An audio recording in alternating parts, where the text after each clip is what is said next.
Hello, video gamers! Thanksgiving is over, leftover turkey packed away in foil, leftover relatives shoveled out in the front lawn, and now it's time to go get the old Christmas tree so we can keep up the relentless, unyielding onslaught of holiday cheer. This will be the totality of your life until January 2nd. Only the dead shall know peace. Now you can, of course, purchase an artificial tree if you're the sort who doesn't mind seeing slobbery tears of disappointment running down Cindy Lou Who's little cheeks.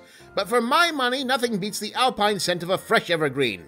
Why, even if its bone-dry needles suddenly ignite and burn down your house, it'll still smell great. Even the arson investigation will conclude Merry Christmas. And yet, natural trees have one significant disadvantage against their plastic and aluminum competition: inconsistency. You'll find short trees, tall trees, lopsided trees, trees with crooked branches, trees completely bare on one side, trees so gnarled and mutated they would make even Charlie Brown vomit in contempt. They're usually not that bad. Clearly, it was time for some enterprising botanists to break into the tree's genetic codes and suppress their individuality like a high school guidance counselor. Fortunately, thanks to projects like Gila Mobster and our short-lived dinosaur theme park, Chan and I have been recognized multiple times for our skill in genetic manipulation. We were chased through the streets with torches and pitchforks. Which they could not have done unless they recognized us. But that's why, using a crate of pine cones and a container of biological samples acquired while posing as volunteers at the local animal hospital, we will not be reusing that particular piece of Tupperware. Chan and I were able to not only improve the tree's general aesthetics,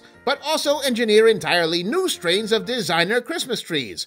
Behold the Uber Tannenbaum! Why decorate your Christmas tree when it can be engineered to decorate itself? Once mature, this tree sprouts a variety of uniquely shaped fruits, nuts, and bioluminescent fungi to accurately simulate bulbs, ornaments, and Christmas lights. Even better, there's at least a 25% chance that some of these bits are edible.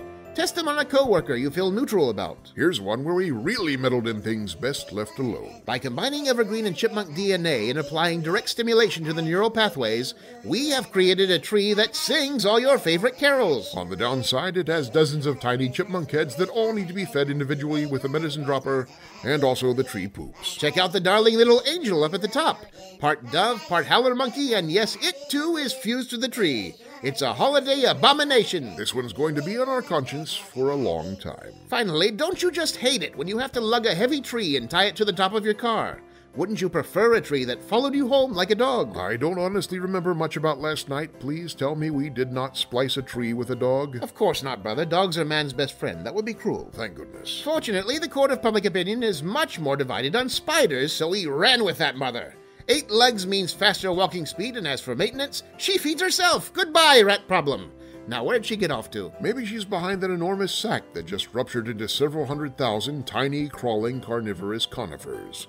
Ah, yes, I see. Well, we won't have to worry about meeting demand now, will we? All right, I'll get the flamethrower.